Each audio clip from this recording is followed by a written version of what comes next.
Morning everybody. It's a cold morning up here in northeast Scotland. I'm just out here with Gizmo again.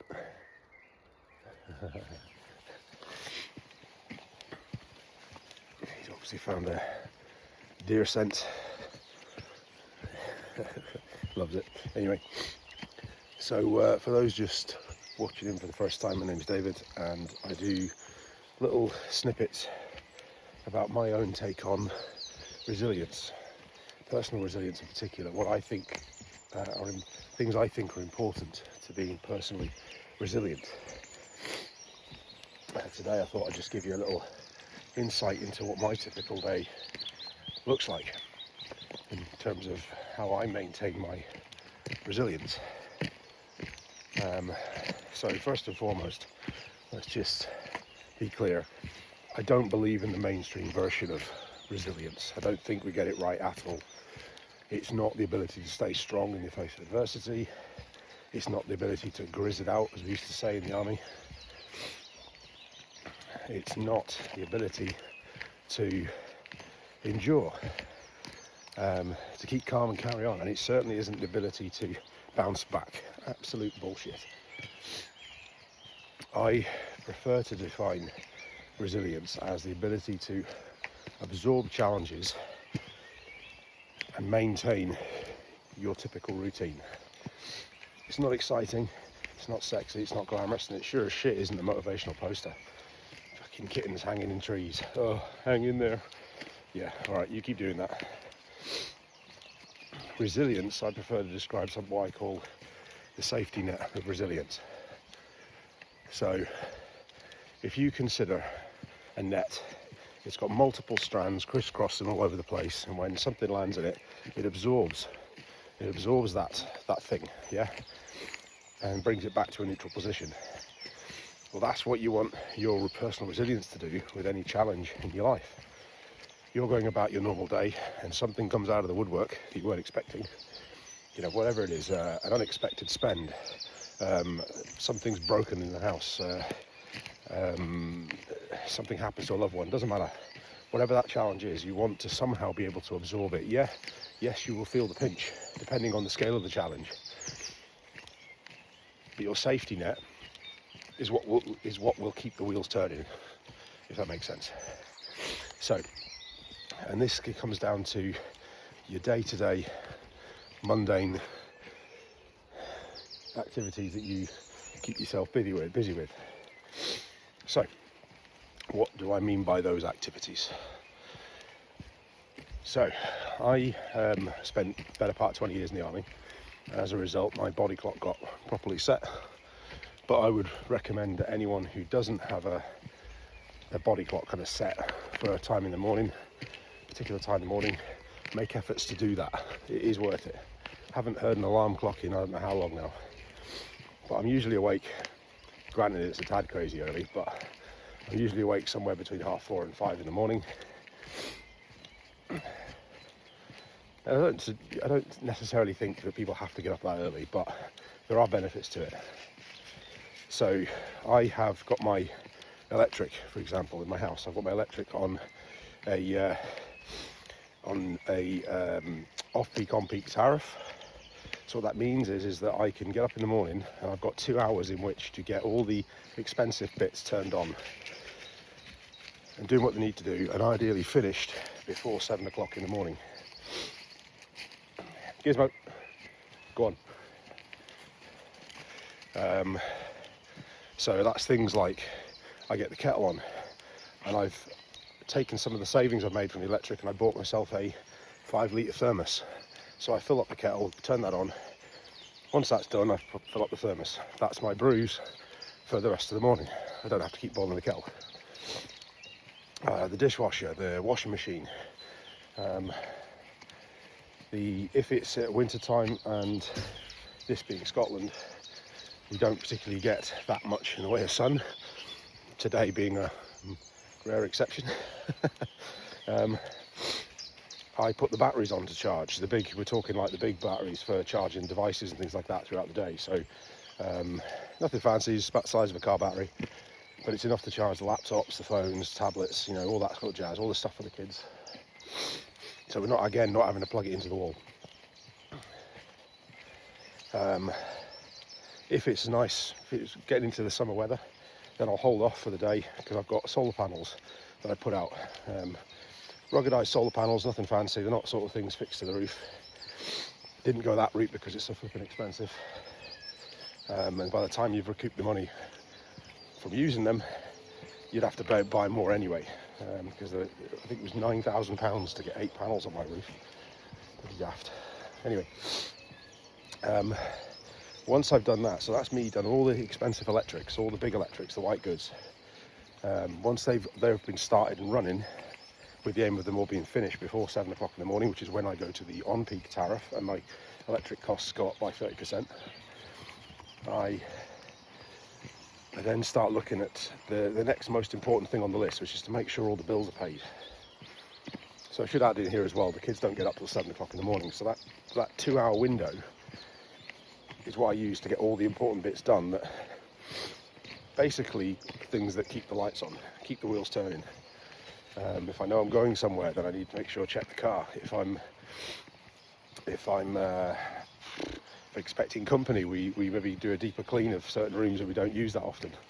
That kind of thing.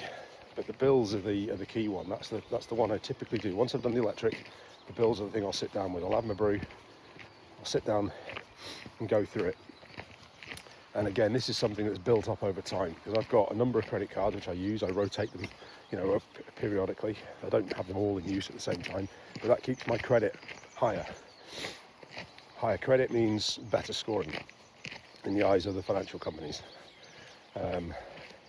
Remember, it's good debt is a good thing. It does a lot of benefits for you. Wow, look at that view, eh? Yeah, there's perks to being in North East Scotland. So, yeah, so I manage all that in the morning as well. And these are things, a lot of this stuff is things that's built up over time. Yeah, I didn't just suddenly wake up at 5 o'clock in the morning and start doing all the electric stuff, and then start doing all the finances, and then start doing all these multitude of credit cards I've got and loans and whatever. These are things that are built up over time. I mentioned it in a previous video about consistent investment. Well, what you choose to apply your energy to, what you choose to focus your energy on, I should say. Let's say you put 30 minutes into it every day. That 30 minutes a day adds up. You imagine what 30 minutes a day adds up to over a full year. What's that, a better part of a week, I think, offhand?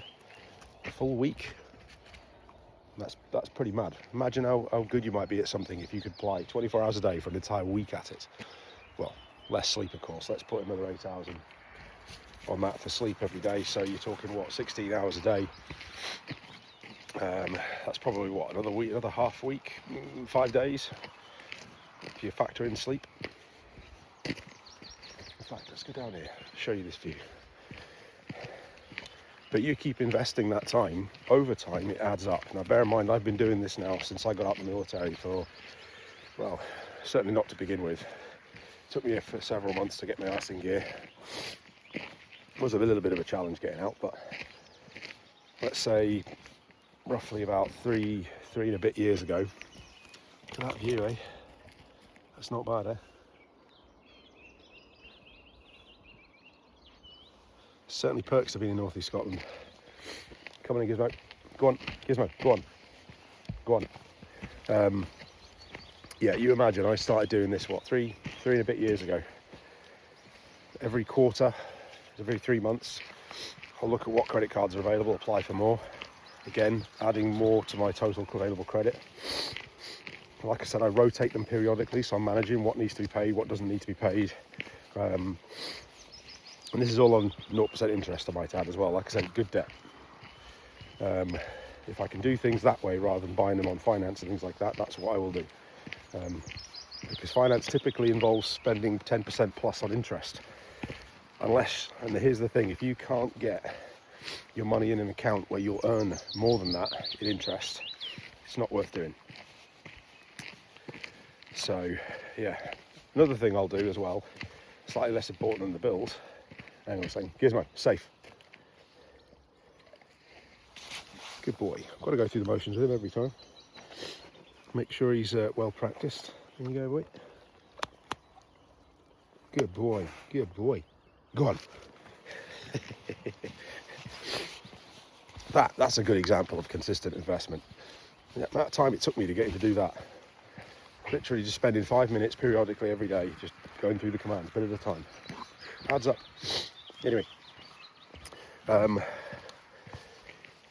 So, yeah, back to the point of it all. So that 2 hour window in the morning, where I turn all the expensive electrics in the off-peak period, I save 30% in electric. So that's the dishwasher, the washing machine, the kettles, and so on, and batteries that we use to charge up all the devices and such like. We've got that all the money that's saved from that then gets reinvested back into the house, if that makes sense. So we reinvested into a wood boiler burner, we reinvested into better insulation, we reinvested into better batteries, and so on and so forth. Bought the solar panels, and so on and so on. Just because you've got extra money does not mean you just go ahead and treat yourself. Think about the longer term. Think about the third, the fourth order effects. You know, you've got what, you know what's going on right now. Well, then what? So what about that? And then and what now? You know, think about what's going to come of it, the impacts of it. When you break things down, when you break it down to its base parts, to its smallest parts, things become a lot easier. The problem is people overwhelm themselves with so much information they can't compute how it all gets put together. I don't believe in a perfect plan. I believe in a reasonable plan. I believe a reasonable plan will weather the chaos. And I only need a level of understanding in order to create that plan. There you go. You heard that here first. So, if I do a little bit at a time every day, that little bit will add up over time. And that is what has got me to the point, 3 and odd years on since I got out of the military, since I got over all them bloody dramas I was dealing with, what's allowed me to have a reasonable safety net, that safety net of resilience that I started with. It did not happen overnight, and it did not happen in one big swoop. It took time, and it took that consistent investment of energy and focus over time. So, appreciate this has been a bit mildly fragmented, this conversation, but hopefully it makes sense. I hope that people maybe get something out of this. But always happy to have a conversation, go into more detail about it, and all being well, help people more. Just have to ask. Anyway, have a great day, and I will see you guys on the next one.